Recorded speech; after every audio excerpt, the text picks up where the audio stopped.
শীতকালে বাঙালি বাড়িতে পিঠে হবে না, তাও আবার দুধ পিঠে বা দুধ পুলি, সেটা কি কখনো হয়? আমার বাড়িতে আমাদের সবার প্রিয় এই দুধ পুলি রেসিপি আজ আপনাদের সাথে শেয়ার করব। এই রেসিপিটা যদি আপনাদের দেখে ভালো লাগে তাহলে অবশ্যই বাড়িতে ট্রাই করবেন আর আমাকে কমেন্টের মাধ্যমে জানাবেন যে এই রেসিপিটা খেতে কেমন হয়েছিল। তো চলুন রেসিপিটা শুরু করা যাক। সবার প্রথমে এখানে নিয়ে নিয়েছি আমি চালের গুঁড়ো। চালের গুঁড়োটা কিন্তু আমার বাড়িতে বানানো। আমি যে ভাতের চাল ব্যবহার করি সেটাই আমি ভালো করে ধুয়ে ওভারনাইট জলে সোক করতে দিয়েছিলাম। তার পরের দিন জলটাকে ভালো করে ছেঁকে রোদে শুকিয়ে নিয়ে আর যখন চালটা একদম শুকনো হয়ে গেছে তখন আমি এটা ফাইন পাউডার করে নিয়েছিলাম মিক্সির জারে দিয়ে। এই চালের গুঁড়োটার নিয়ে এরপর আমি এর মধ্যে দিয়ে দেব হচ্ছে 1 চুটকির মতন নুন। পিঠে যেহেতু মিষ্টি হয় তাই নুন দিলে টেস্টটা ব্যালেন্স হয়ে যায়। নুন আর চাল গুঁড়োটাকে আমি খুব ভালো মতন করে মিক্স করে নেব। আর যখন এটা খুব ভালো করে মিক্স হয়ে যাবে তখন আমি এর মধ্যে দিয়ে দেব হচ্ছে উষ্ণ গরম জল।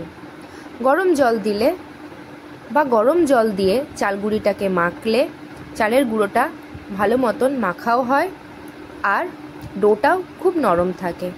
আমি এখানে একটা চামচ নিয়ে নিয়েছি কেন কি জলটা গরম ছিল। আর দেখুন এখানে আমার ডোটাও ভালো করে মেখে আর আমি এটা রেস্ট করতে দিয়ে দেব। এরপর নিয়ে নিয়েছি একটা হাঁড়ি, তার মধ্যে দিয়ে দিয়েছি হচ্ছে 2 প্যাকেট মতন ফুল ফ্যাট মিল্ক। আমি এখানে 2 প্যাকেট দুধ ব্যবহার করেছি। আর এই দুধটা এবারে একটু গরম হওয়া অবধি আমাদের অপেক্ষা করতে হবে। আর আমি এখন অন্যদিকে গড়ে নেব পিঠেগুলো। এখানে আমি পিঠেটা কিন্তু নারকেলের পুর দিয়ে বানাচ্ছি। এই নারকেল নাড়ুর যে রেসিপিটা বা নারকেলের যে পুরের রেসিপিটা অলরেডি আমার চ্যানেলে আপলোড করা আছে, আপনারা চাইলে দেখে নিতে পারেন। আমি ডেসক্রিপশন বক্সে লিঙ্কটা দিয়ে দেব। আর আমি কিন্তু পিঠেগুলোর শেপ এখানে সিঙ্গারার মতন করে দিচ্ছি। এটা ঈশার ভীষণ ফেভারিট একটা শেপ। এরকম দেখলে ও খেতে ভীষণ ভালোবাসে আর আমারও কিন্তু এই শেপটা বানাতে ভীষণ ভালো লাগে, তাই আমি এখানে এরকম সিঙ্গারার মতন করে শেপ দিচ্ছি। চলুন এবারে আপনাদেরকে একটু স্লো করে এই শেপটা দেখাই কি করে বানিয়েছিলাম। আমি চালের ডোটার থেকে একটা বল নিয়ে নিয়েছি আর বলটাকে এবারে একটা বাটির শেপের মতন করে নিচ্ছি দুটো হাতের সাহায্যে। এরপর এর মাঝখানটাতে আমি একটা আঙুল দিয়ে হালকা একটু প্রেস করে নেব আর দিয়ে দেব নারকেলের একটা বল। আপনার নারকেল নাড়ুটাকে এরকম বল করে নেবেন, তাহলে সুবিধা হবে। এরপর একটা হাতে দুটো আঙুলকে ভি শেপ মতন করে নেব আর একটা হাতের একটা আঙুল দিয়ে সামনের দিকে একটু প্রেস করে দিলেই এমনি শেপ রেডি হয়ে যাবে। এবারে আমাদেরকে ভালো করে হালকা হাতে 3 দিকের যে মুখটা আছে সেটা ভালো করে বন্ধ করে নিতে হবে। তার কারণ হচ্ছে দুধের মধ্যে যখন আমি এই পিঠেগুলোকে দেবো আর দুধটা যখন ফুটবে যেন পুরটা না বেরিয়ে আসে। খুব ভালো মতন করে আমাদের মুখটা বন্ধ করে নিলেই রেডি হয়ে যাবে এই শেপটা। দেখুন আমারও এখানে কিন্তু একদম রেডি হয়ে গেছে। ভীষণ ইজি, আপনারাও ট্রাই করতে পারেন বাড়িতে। এইবার আমি সম্পূর্ণ পিঠেগুলো এমনি শেপে গড়ে নেব একটা একটা করে। আর দেখুন এখানে আমার কিন্তু সম্পূর্ণ পিঠেগুলো গড়া হয়ে গেছে। পিঠেটা গড়া হয়ে গেছে। এবারে আমরা চলে যাব দুধটার দিকে। এখানে দুধটা আমার হালকা একটু গরম হয়ে গেছে আর আমি এর মধ্যে দিয়ে দেব হচ্ছে তেজপাতা। এখানে আমি 2টো তেজপাতা দিয়েছি, আপনারা চাইলে এখানে এলাচও দিতে পারেন বা শুধু এলাচ শুধু তেজপাতাও দিতে পারেন। আমার এখানে তেজপাতার ফ্লেভারটা যেহেতু ভালো লাগে তাই আমি এখানে কিন্তু তেজপাতা ইউজ করেছি। এরপর একটুখানি দুধটা ফুটে আসা অবধি অপেক্ষা করতে হবে। দুধটা যখন আমাদের একবার ফুটে যাবে তখন আস্তে আস্তে করে আমাদের একটা একটা করে সব পিঠেগুলো এর মধ্যে দিয়ে দিতে হবে। পিঠেগুলো আমাদের আস্তে আস্তে দিতে হবে যাতে না ভেঙে যায়। পিঠেগুলো যখন আমার এর মধ্যে এক এক করে দেওয়া হয়ে যাবে তখন একবার আমাদেরকে হাতার সাহায্যে হালকা করে দুধটাকে নাড়িয়ে দিতে হবে যাতে পিঠেগুলো নিচে না চিটে যায়। এবার আমাদেরকে আবার একবার ফুটে ওঠা অবধি অপেক্ষা করতে হবে। আর দুধটা যখন একবার ফুটে যাবে তখন ওর মধ্যে দিয়ে দেব কিশমিশ। কিশমিশটা অপশনাল, আপনারা চাইলে দিতেও পারেন বা স্কিপ করে দিতে পারেন। তারপর ওর মধ্যে দিয়ে দেব হচ্ছে নারকেলের পুরটা, মানে নারকেল নাড়ুটা। এটা দিয়ে দিলে নারকেলের একটা ভালো ফ্লেভার আসে। আর যেহেতু আমি এখানে নলের গুড় ব্যবহার করছি না, তাই একটা দেখুন নারকেলের পুরটা দেওয়ার পর একটা হালকা পিঙ্কিশ কালারও এসে গেছে দুধটার।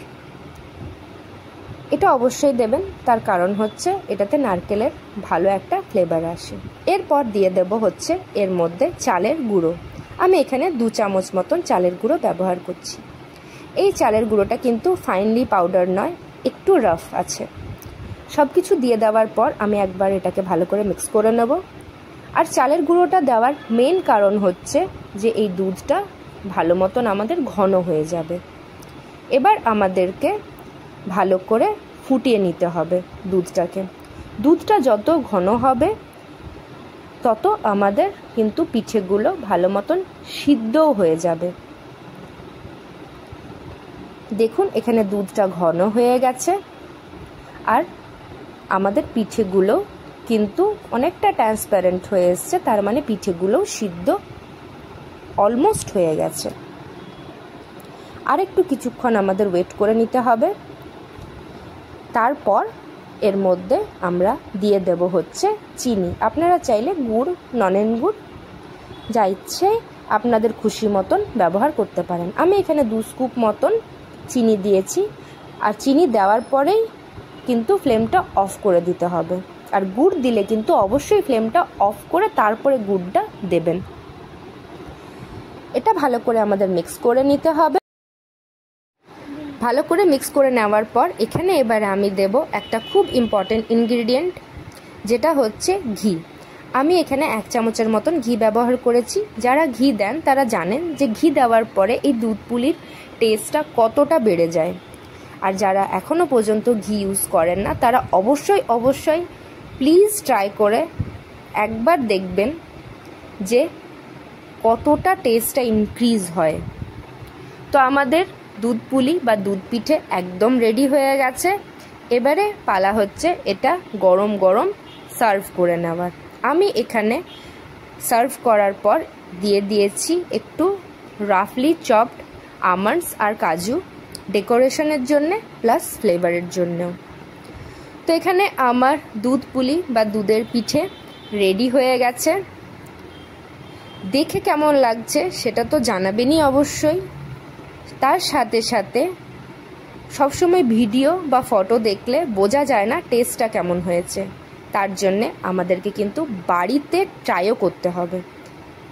তাই আপনারা এটা কিন্তু বাড়িতে ট্রাই করবেন আর আমাকে কমেন্টের মাধ্যমে জানাবেন যে কেমন হয়েছিল খেতে।